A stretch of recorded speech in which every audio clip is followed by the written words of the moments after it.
Hello guys, welcome to YouTube channel ण-UPSC live classes. कैसे आप सब लोग? I hope you are doing well. आप जिस भी एग्जाम की तैयारी कर रहे हैं, आपको उस एग्जाम के लिए ऑल द बेस्ट। ठीक है, और जिस एग्जाम का जो एग्जाम आपने दे दिया है उसके लिए भी ऑल द बेस्ट, रिजल्ट आएगा। ठीक है, तो अभी एग्जाम का आपको पता है टाइम चल रहा है, तो उसके अंदर आपको कौन सा सब्जेक्ट इंपॉर्टेंट होने वाला है, कौन सा नहीं होने वाला, हमको पता है। ठीक है, तो जो जनरल साइंस का जो मैंने टॉपिक स्टार्ट कर रखा है, उसके अंदर मैंने आपको पता है पीरियड टेबल जो होती है आवर्त सारणी वो आपको इंक्लूड कर दिया, उसके अंदर आपको बता दिया उसके अंदर जितने भी क्वेश्चन आते हैं उसके। ठीक है, और उसके अलावा जो एटॉमिक स्ट्रक्चर होता है, उसके जो पार्टिकल्स होते हैं, एलिमेंट्स होते हैं, उनके अपन ने खोज करता सबके बारे में देख लिया, कौन चीज कहाँ काम आती है। ठीक है, समकालिक है, आइसोटोनिक है, जितने भी हैं वर्ड्स उनके बारे में देख लिया। तो कल मैंने आपको बताया जब पीरियड टेबल होती है उसके जो एलिमेंट्स होते हैं, एक तो आवर्त होता है, आपको पता है पीरियड्स होता है, एक ग्रुप होता है जो टॉप डाउन होता है। उसकी कितनी प्रॉपर्टीज होती है मैंने आपको कल 8 प्रॉपर्टीज बताई थी। ठीक है, आपको मैंने सारा डिस्कस कर लिया था। अब आज जो टॉपिक है वो जो अपने पास जो वाटर है H2O जो अपन पढ़ते हैं, वो कितने फॉर्म्स में है ना इस नेचर अंदर है, कौन कौन से फॉर्म में होता है, और कौन सी प्रॉपर्टीज होती है उसकी, उसके अंदर बॉन्ड कौन से होते हैं, और वो कहाँ यूज होता है, जितनी भी चीजें हैं आज उनको अपन डिस्कस करने वाले हैं। ठीक है, तो ये जो वीडियो होने वाला आपके लिए बहुत ही कंप्लीटली एक थोरोली होता है, वो आपका हर एक लेवल से और एक तरह से कह दूं तो मैं आपके लिए बेनिफिशियल होने वाला है। तो कंप्लीट वीडियो को देखना आपको। ठीक है, तो अपन जनरल साइंस है उसके अंदर स्टार्ट करते हैं। ठीक है, जैसे आज मैंने इंक्लूड किया है, आपको पता है जो वाटर है जो वाटर अपन पीते हैं या फिर यूज करते हैं, ठीक है, तो उसका जो केमिकल फॉर्मूला क्या होता है, केमिकल फॉर्मूला होता है H2O। ठीक है, केमिकल फॉर्मूला क्या होता है H2O। मैं इसकी एटॉमिक मास की बात करूं, एटॉमिक मास की, तो आपको पता है कि हाइड्रोजन है वो एक होता है एटॉमिक मास, और दो हाइड्रोजन, आपको दो हाइड्रोजन दिख रहे हैं यहाँ पे। ठीक है, दो हाइड्रोजन है ना, तो दो हो गए, प्लस ऑक्सीजन कितना होता है, देखो ऑक्सीजन क्या होता है, एटॉमिक नहीं रहता, मॉलिक्यूलर रहता है, तो इसका जो एटॉमिक मास है वो 16 होता है। ठीक है, तो दो तो मेरा 16 यानी 18, यानी कि H2O जो है अपना, जिसको अपन क्या बोलते हैं लैटिन और ग्रीक के अंदर एक्वा। ठीक है, क्या नाम होता है एक्वा। तो जहां कहीं भी आपको यदि एक्वा वर्ड मिल जाए किसी से भी रिलेटेड, आपको पता है वो वर्ड कहीं ना कहीं इस वाटर से रिलेटेड होने वाला है। एक वर्ड और यूज होता है, आपको मैंने पहले बताया है, दैट इज हाइड्रो। ठीक है, हाइड्रो का मतलब क्या होता है वाटर। जैसे आप वर्ड पढ़ते हैं, जिसमें आपको बात करूं, एक आप वर्ड पढ़ते हैं हाइड्रोलाइसिस। ठीक है, पढ़ते हैं आप हाइड्रोलाइसिस मतलब जल अपघटन। क्या बोलते हैं इसको बोलते हैं जल अपघटन, यानी कोई चीज यदि जल में अपघटित हो जाती है उसको बोलते हैं हाइड्रोलाइसिस। ठीक है, आपसे मैं और बात करूं, जैसे मैं बोलूंगी हाइड्रोफाइट। हाइड्रोफाइट क्या होता है, हाइड्रो का मतलब जल वाटर, और फाइट का मतलब वनस्पति या पौधे, कि वो पौधे जो सिर्फ पानी के अंदर उगते हैं या पानी के अंदर जन्म लेते हैं उनको बोलते हैं हाइड्रोफाइट्स। तो कहने का मतलब वाटर के बारे में बेसिक इन्फॉर्मेशन हो गई। ठीक है, उसके बाद मैं बात करूं तो वाटर, आपको इसकी प्रॉपर्टीज बोलूं तो मैं आपका कलरलेस होता है, कोई कलर नहीं होता वाटर का। ठीक है, कलर्स की बात है, हाँ यदि अब आपने इसके अंदर रेड कलर मिला तो रेड हो जाएगा, लेकिन ऑब्वियस जो अपन ने पानी जैसे ऊपर से बरसता है कितनी क्लाउड्स के अंदर से, तो वो कलरलेस होता है, तो कोई कलर नहीं होता। ठीक है, तो ऑर्डरलेस भी होता है, यानी उसके अंदर कोई स्मेल भी नहीं आती। हाँ, यदि पानी खराब है, बहुत पहली बार स्मेल आएगी, लेकिन प्योर वाटर है तो कोई स्मेल नहीं आएगी इसके अंदर। ठीक है, एटॉमिक मास मैंने आपको इसका बता दिया है।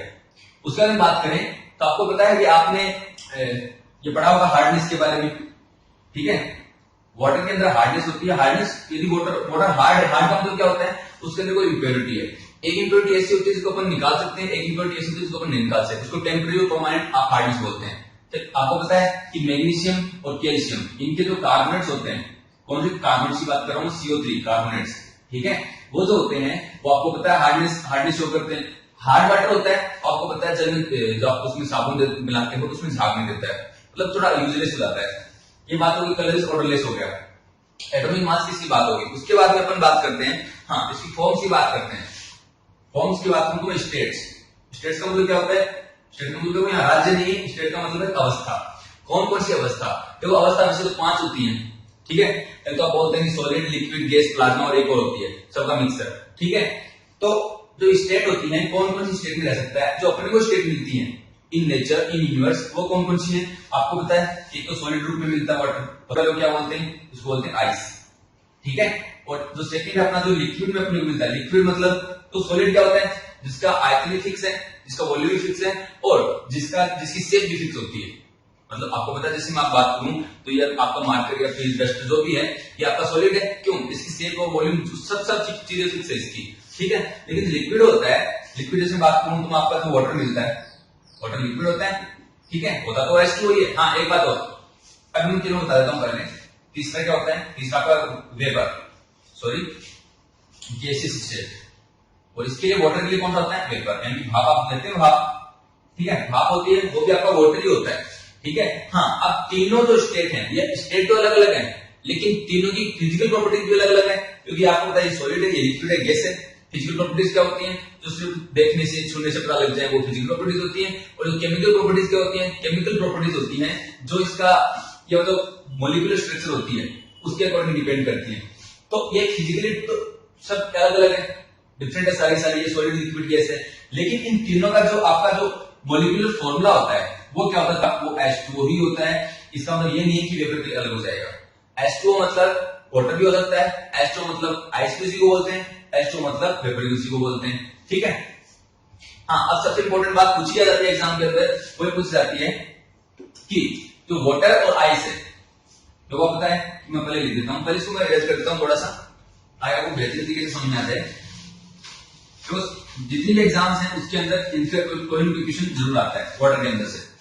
क्या बोलूं मैं, यदि मैं बोलूं कि आइस और जो लिखता हूं वाटर, ठीक है, और यहां लिखता हूं आपकी वेपर, ठीक है, ये तीनों फॉर्म मैंने लिख दिया यहाँ पे, ठीक है। देखो ये इसमें चेंज हो सकता है और ये इसमें चेंज हो सकता है, ठीक है, और ये वाला इसमें चेंज हो सकता है और ये वाला इसमें भी चेंज हो सकता है, मतलब इंटरचेंजेबल है, ठीक है। इंटरचेंजेबल मतलब यहां से आप यहां जा सकते हो तो यहां से इधर जा सकते हो, ठीक है। अब वो बताया आइस का मतलब क्या है, आइस मतलब सॉलिड, और आइस कहां से स्टार्ट होती है, जमना 0 डिग्री सेंटीग्रेड से जमना स्टार्ट हो जाती है, उसके नीचे जितने भी टेम्परेचर हैं आप -1 जाओगे -2 जाओगे उस पर जमती जाएगी आपकी, ठीक है। 0 डिग्री सेंटीग्रेड से जैसे ही हम ऊपर आते हैं, मान लो 0.1 भी हो गया, 0.1 भी हो गया, तो धीरे धीरे जो ऊपर गलनी स्टार्ट हो जाएगी, ठीक है, गलनी स्टार्ट हो जाएगी और वो धीरे धीरे वाटर में चेंज होने लग जाएगी, ठीक है।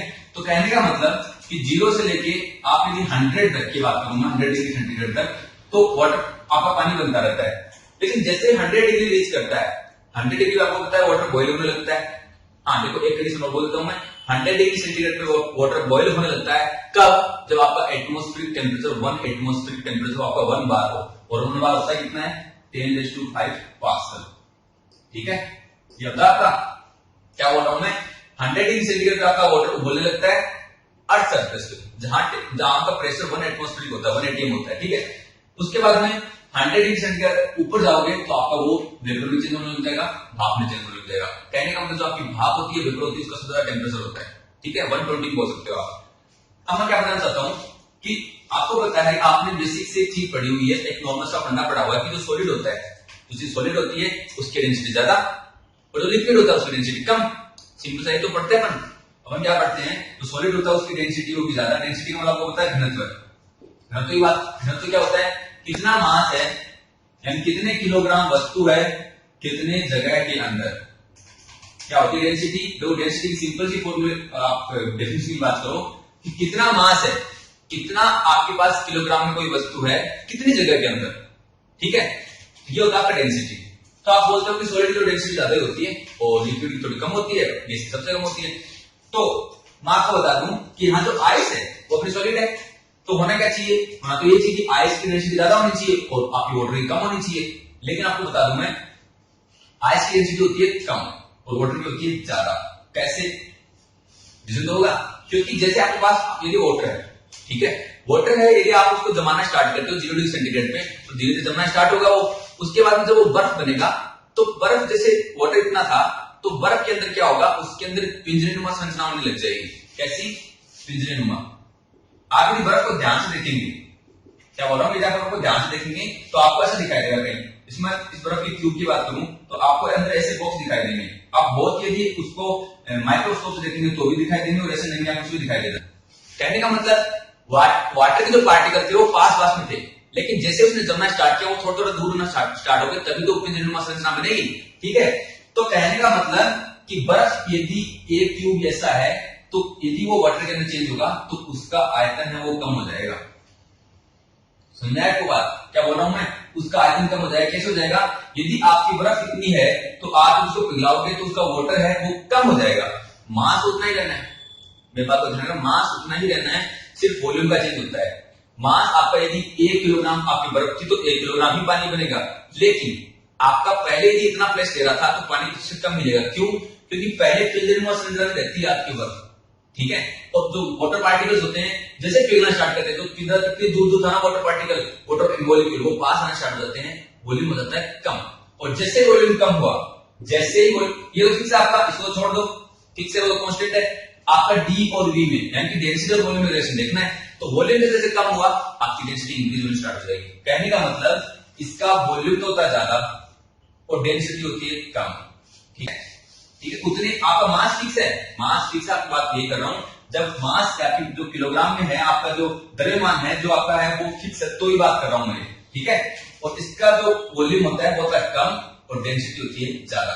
आपको ये बात समझनी बहुत इंपॉर्टेंट है, बहुत इंपॉर्टेंट कॉन्सेप्ट है कि आप सॉलिड को अमूमन जनरली क्या मानते हैं कि इसकी डेंसिटी ज्यादा होने वाली है और लिक्विड कम होने वाली है, लेकिन यहाँ पे उल्टा है। आपकी जो आइज होती है वो थोड़ी खुली हुई होती है, ठीक है। तो खुली होती है, वॉल्यूम ज्यादा होता है, वॉल्यूम ज्यादा होता है, वॉल्यूम ज्यादा होता है, डेंसिटी कम होती है। दूसरी बात करें H2O, जो वाटर लिक्विड है उसके लिए वॉल्यूम होता है कम और डेंसिटी होता है ज्यादा, जब मास हो फिक्स। और इसकी तो बात नहीं करनी, वेपर आपको पता ही, वेपर में तो कुछ होता ही नहीं, वेपर में तो डेंसिटी आपकी कम होगी, वॉल्यूम बढ़ेगा, ठीक है। ये अपना एक बेसिक हो गया। अब देखो इधर क्या होता है, मालूम मैं बात करूं, आपको एक बहुत इंपॉर्टेंट कंसेप्ट है ये वाला कि मैं जाता हूं, यदि मैं 0 डिग्री सेंटीग्रेड से और 10 डिग्री सेंटीग्रेड तक जाता हूं तो क्या होगा। बोल रहा हूं 0 डिग्री सेंटीग्रेड से 10 डिग्री सेंटीग्रेड तक जाता हूं तो डेंसिटी में क्या इफेक्ट होगा वो देखते हैं। देखो इनके बीच में टेम्परेचर आएगा 4 डिग्री सेंटीग्रेड, उसके अंदर आपको पता है 4 डिग्री सेंटीग्रेड के ऊपर है वो वाटर की डेंसिटी मैक्सिमम होती है, ये आपको याद रखना है, ठीक है। साइंटिफिकली प्रूव है, अपन तो प्रूव कर नहीं सकते, लेकिन 4 डिग्री सेंटीग्रेड होता है, उसके ऊपर जो वाटर की डेंसिटी होती है वो मैक्सिमम होती है, ठीक है। तो मुझे बताओ, कहने को आपने 0 से स्टार्ट किया, ये कहीं 4 आएगा और ये कहीं 10 है, ठीक है। ये 0, ये 4 और ये 10, देखो ग्राफिकली समझना है क्या कहना चाहता हूं मैं। 0 आपकी डेंसिटी थी, मान लो इतनी थी, और धीरे धीरे वो बढ़नी स्टार्ट हो गई और 4 डिग्री सेंटीग्रेड में मैक्सिमम हो गई मैक्सिमम। अब ऐसा तो इसके बाद में बढ़नी है नहीं, इसके बाद में कमी होनी है, लेकिन क्या इससे कम हो सकती है। जो 0 डिग्री सेंटीग्रेड पर बर्फ थी उससे कम तो होगी नहीं, कहने का मतलब उसके बाद डेंसिटी ऐसे होती रहेगी, ये नहीं हो सकती, इस वाले पर रीच नहीं करेगी। तो कहने का आपको ग्राफिकली रिप्रेजेंट करूं मैं, तो 0 डिग्री सेंटीग्रेड की जो आपकी डेंसिटी थी वो पहले इंक्रीज होना स्टार्ट होगी, 4 तक इंक्रीज होगी और उसके बाद डिक्रीज होना स्टार्ट हो जाएगी। क्वेश्चन आता है कि वाटर की डेंसिटी क्या होती है, हमेशा बढ़ती है टेम्परेचर के साथ में, हमेशा घटती है टेम्परेचर के साथ में, कुछ चेंज नहीं होता और नन ऑफ दीज, जैसे क्वेश्चन आता है तो आंसर क्या होगा, आंसर होगा कि पहले तो बढ़ती है और फिर घटती है, और बढ़ना मैक्सिमम क्या होता है, ये होता है 4 डिग्री सेंटीग्रेड में, ये क्वेश्चन आता है एग्जाम के अंदर, ठीक है। बहुत सा कॉन्सेप्ट है, पहले बढ़ना टेम्परेचर के साथ में और टेम्परेचर बढ़ेगा तो फिर घटना, लेकिन इतना भी नहीं घटना है 0 क्या है, नहीं 0 होगा तो कभी रीच नहीं होगा। बर्फ की डेंसिटी होती है मिनिमम और वाटर की होती है मैक्सिमम, और गैस की बात नहीं करें, वाटर की बात नहीं, वेपर की बहुत कम होती है, ठीक है। ये अपना कॉन्सेप्ट था। उसके बाद में अपन H2 की बात कर ली। H2 में जैसे आपको पता है कि ऐसे होता है H और H, मानो ना एक आपका मॉलिक्यूल और ले लो, यहाँ पे वाटर का मॉलिक्यूल ले लिया एक और। अब क्या होता है कि O जो होता है वो आपको पता है कि विद्युत ऋणी होता है, क्या होता है विद्युत ऋणी, यानी इलेक्ट्रॉन नेगेटिव होता है, और H आपका पता ऋणी होता है। क्या करेंगे, इसके बीच में आपका एक बॉन्ड एस्टेब्लिश होना स्टार्ट हो जाएगा, उस बॉन्ड को क्या बोलते हैं, उस बॉन्ड को, चूंकि हाइड्रोजन के बीच में हो रहा है इसको क्या बोलेंगे, हाइड्रोजन बॉन्ड, ठीक है, नया बॉन्ड बन गया। हालांकि बहुत वीक होते हैं लेकिन फिर भी आप बॉन्ड में कंसीडर करोगे, यानी कुछ न कुछ एनर्जी रिक्वायर होगी इनको तोड़ने के लिए, ठीक है। इसके बाद हम देखते हैं डेंसिटी की बात होगी अपनी। उसके बाद देखते हैं अपन जो H2O होता है, अपन ने देखो समस्थानिक पढ़े हाइड्रोजन के, पढ़े थे हाइड्रोजन समस्थानिक। उसके अंदर मैंने आपको बताया था पहला होता है प्रोटियम 1H1, फिर दूसरा होता है ड्यूटेरियम जिसको D से शो करते हैं, है ना, D से। अब उसके अपन एक चीज पढ़ते हैं, आपको पता है कि आप साइंस के अंदर टर्म पढ़ते हो, वो होती है हैवी वाटर, ठीक है। क्या होती है आपका हैवी वाटर, उसको रिप्रेजेंट कैसे करते हैं, D2O। देखो वहां पे H आ रहा था H2O में, हैवी वाटर होता है आपका ड्यूटेरियम वाला पार्टिकल आता है 1H2 जिसको बोलते हैं 1H2, ठीक है। और क्या होता है हैवी वाटर, क्यों बोलते हैं इसको, क्योंकि आपको पता है कि 1H1 उसका एटॉमिक मास 1 है और 1H2 उसका एटॉमिक मास 2 है, ऑब्वियसली बात है वो भारी होगा। तो इसका एटॉमिक मास निकालते हैं कितना है, देखो D का लिए आपको 2 होता है, 2 लिखा, लेकिन मॉलिक्यूल कितने इसके, 2 मॉलिक्यूल है, प्लस ऑक्सीजन कितना होता है 16 होता है, कितना होगा टोटल होगा 20। देखो हाइड्रोजन का आपका कितना था 18 था, तो इसके लिए कितना है 20 है, मतलब ये हैवी होता है, तब इसको भारी जल बोलते हैं, ये हो गया भारी जल, ठीक है। अब ये काम कहां आता है, आपको पता है कि जो परमाणु भट्टियां होती हैं, उसके अंदर आपको पता है कि न्यूट्रॉन होते हैं, वो रिलीज होते हैं निकलते बाद। उन न्यूट्रॉन की गति इतनी होती है कि यदि उनको कंट्रोल नहीं किया जाए तो जो आपकी श्रृंखला है, तो आपकी विक्रिया जिसको नाभिक के विखंडन बोलते हैं, वो आपकी बढ़ती जाएगी और अनकंट्रोल हो जाएगी। तो उसको कंट्रोल करने के लिए आप D2O को यूज करते हैं। नाभिक के जो आपका जो न्यूट्रॉन होते हैं उनको मंदक के रूप में, मंदक का मतलब आप उनकी जो एक तरह से उनको डिसेलरेट कर रहे हो, कहने का मतलब उनकी जो स्पीड है उसको कम करना चाहते हो, तो आप D2O को वहां यूज करते हैं। नाभिक के भट्टियों में मंदक के रूप में किसका यूज होता है, D2O का, ठीक है। इसको भारी जल बोलते हैं। और हाँ, इसकी खोज किसने की, इसकी खोज का जो श्रेय जाता है वो जाता है उरे नामक वैज्ञानिक को, उरे 1932। इंपॉर्टेंट थिंग है। अब एक बात और, ये मिलता कैसे, नेचर के अंदर कैसे मिलता है, तो आपको पता है H2O तो फ्रीक्वेंटली मिल जाता है, बारिश में होती है, अपने नदी नालों से और रिवर से, सी से, सबसे मिल जाता है। लेकिन ये जो होता है ये आपको लगभग 6000 पार्टिकल्स में 6000 पार्टिकल्स ऑफ H2O, यानी कि इनका रेशियो देख रहा हूं मैं, यानी H2O के लिए 6000 पार्टिकल है ना, तो उसमें से एक पार्टिकल आपको D2O का मिल जाएगा। ये की प्रोबेबिलिटी होती है, वन पार्टिकल में मॉलिक्यूल बोलते हैं उसको, वन मॉलिक्यूल ऑफ D2O, ठीक है। यानी 6000 particles of hydrogen aqua H2O and उसके रेस्पेक्ट में एक आपको पार्टिकल मिलता है, एक एलिमेंट या एक मॉलिक्यूल आपको किसका मिलता है, D2O का मिलता है। ये इसका बेसिक का फंडा हो गया, ठीक है। इसकी यूजेज हो गए। देखो इसका एक और है जो कि उसको अपन बोलते हैं, वो है तो H2O जैसा ही, लेकिन वो कैसा दिखता है, उसको बोलते हैं अपन हाइड्रोजन पेरोक्साइड। उसका फॉर्मूला होता है H2O2। देखना इधर, इसमें हुआ क्या है, तो इसमें H2O तो पहले से था और आपने एक ऑक्सीजन दिखाने के लिए बोल रहा हूं कि एक ऑक्सीजन इसमें और ऐड कर दी, तो क्या हुआ, वाटर तो है ही है, ये वाटर तो है कि ये वाटर, लेकिन इसमें ऑक्सीजन और ऐड हो गई, तो इसको अपन बोलते हैं H2O2 को बोलते हैं क्या, अपन ऑक्सीकृत जल। क्या बोलूंगा मैं, ऑक्सीकृत या फिर ऑक्सीकृत जल, या फिर क्या बोलूंगा मैं इसको, ऑक्सीजनेटेड वाटर, यानी इसमें एक एक्स्ट्रा ऑक्सीजन जुड़ गई, that's why it is called oxygenated water, ठीक है। अब इसको देखते हैं। हाँ, एक सबसे इंपॉर्टेंट बात है कि आप इसको लाइट के अंदर नहीं ले सकते, मतलब सनलाइट है, कोई भी लाइट उसमें इसको आप नहीं रख पाएंगे, क्योंकि ये अपघटन होना स्टार्ट हो जाता है। क्या हो जाता है, इसका डीकंपोजिशन स्टार्ट हो जाता है, यानी कि आप इसको हमेशा डार्क प्लेसेस में रखेंगे। कहां रखेंगे, डार्क प्लेसेस में, ठीक है। नहीं तो क्या होगा, नहीं तो इसका अपघटन होना स्टार्ट हो जाएगा और वाटर में चेंज हो जाएगा, मतलब इसकी जो क्वालिटी थी वो ये क्वालिटी रहेगी, ऑक्सीजन आपकी उड़ जाएगी, ठीक है। तो इसको रखते हैं इसमें डार्क प्लेसेस में, जैसे डार्क बोटल्स हो गई, ठीक है, ऐसे बोटल्स के अंदर रखा जाता है जो कि आपकी कवर्ड होती है।